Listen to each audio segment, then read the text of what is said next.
Bonjour à tous, Samuel Tremblay-Michaud pour l'équipe de RPM. Vous avez derrière moi le tout nouveau Volkswagen Taos 2025 et je vais prendre le temps de vous le présenter parce que le Volkswagen Taos est un produit très important pour le constructeur Volkswagen, du moins au Canada. À vrai dire, c'est le véhicule qui sera le plus vendu en 2024 par la marque au pays. On parle d'une augmentation des ventes de 46 % dans la dernière année et pour poursuivre ce bon succès commercial, le constructeur est venu apporter une panoplie de mises à jour. Je fais le tour avec vous.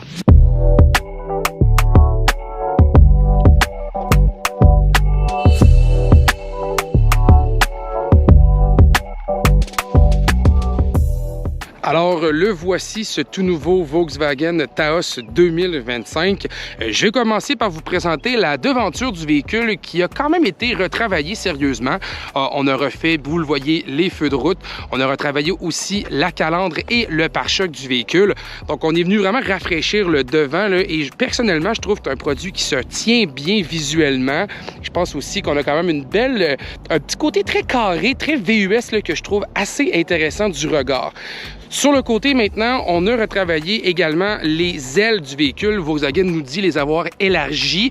Honnêtement, j'ai pas vu une énorme différence avec la génération, à vrai dire, avec le modèle qui vient de partir.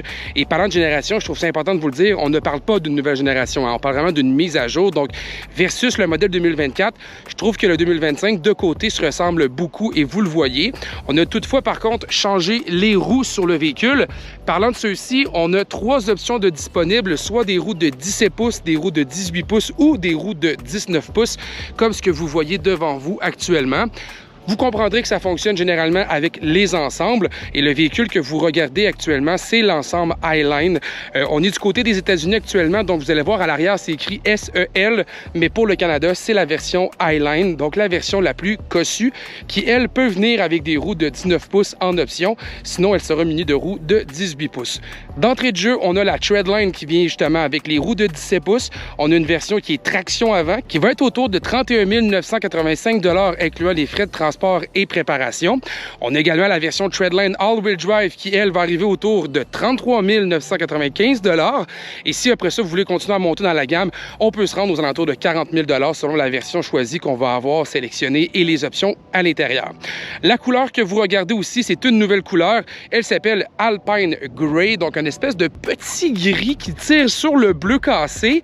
C'est une couleur qu'on retrouve aussi dans d'autres véhicules comme la Jetta chez Volkswagen.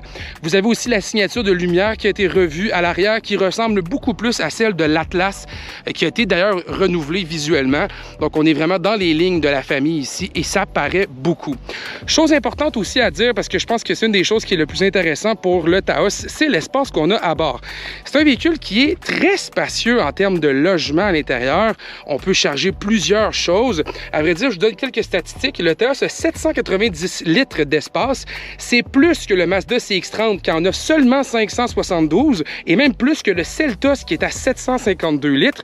Une fois qu'on penche les bancs également ici, on va augmenter davantage encore notre place. On tombe à 1866 litres, ce qui est vraiment avantageux. Encore une fois, si je le compare au CX-30, on est à tour de 1280 litres et du côté du Seltos, on est à 1778 litres. Donc, on voit vraiment une bonne différence au niveau de l'espace de chargement et ça demeure une des grandes forces de ce véhicule selon moi. Si on regarde maintenant à l'intérieur, vous allez voir, on a retravaillé un petit peu aussi l'habitacle. On a maintenant un écran de 8 pouces qui est dans toutes les versions. Donc, on a seulement un écran d'infodivertissement. Et on a changé les fameuses commandes qui étaient classiques à l'avant pour mettre des commandes de type tactile. Honnêtement, ça fonctionne quand même bien. J'ai pas eu trop de difficultés avec les commandes. Des fois, on se demande pourquoi on essaie de changer cette espèce d'instrumentation-là. Mais c'est surtout pour rendre l'habitacle plus moderne, du moins. C'est ça que Volkswagen nous a confirmé. Sinon, vous le voyez, c'est vraiment un habitacle qui est très standard. On a la même levée de vitesse, le même genre de volant aussi.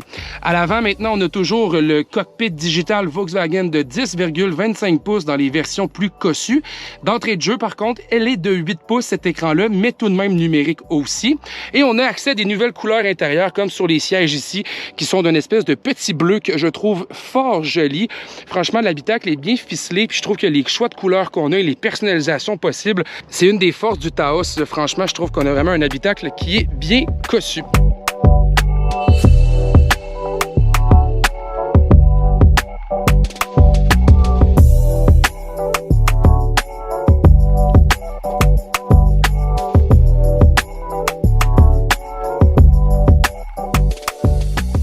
Maintenant, parlons des choses sérieuses, parce qu'il y en a des modifications techniques qui font vraiment une belle différence avec le véhicule.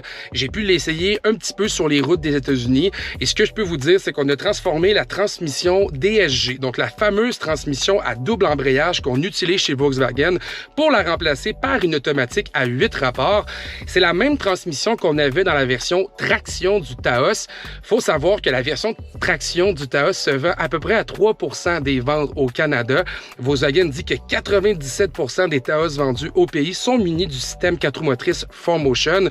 Donc, c'est pour vous dire que c'est une transmission qu'on a à peine vue sur le marché. Et bien maintenant, c'est la seule transmission disponible. Donc oui, même la version 4Motion sera équipée de cette transmission automatique à 8 rapports et honnêtement, ça change énormément la donne. Le véhicule est beaucoup moins saccadé en accélération, hésite beaucoup moins lorsqu'il fait des reprises de vitesse. Franchement, ça fait du bien et je trouve que la décision de Volkswagen d'avoir écouté les critiques, parce que Volkswagen était assez conscient que c'était un problème de l'autre modèle, je pense que c'est une bonne décision qu'ils ont fait parce que ça transforme le caractère du véhicule. Le comportement routier reste toujours bon.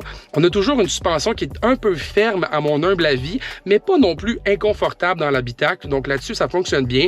La direction aurait pu être un petit peu plus communicative avec le conducteur, mais honnêtement, ça demeure l'un des produits les plus agréables à conduire dans le segment. Ça, c'est clair.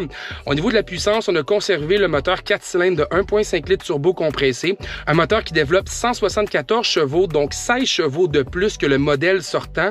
On était à 158 chevaux et on a conservé le même couple de 184 livres-pieds.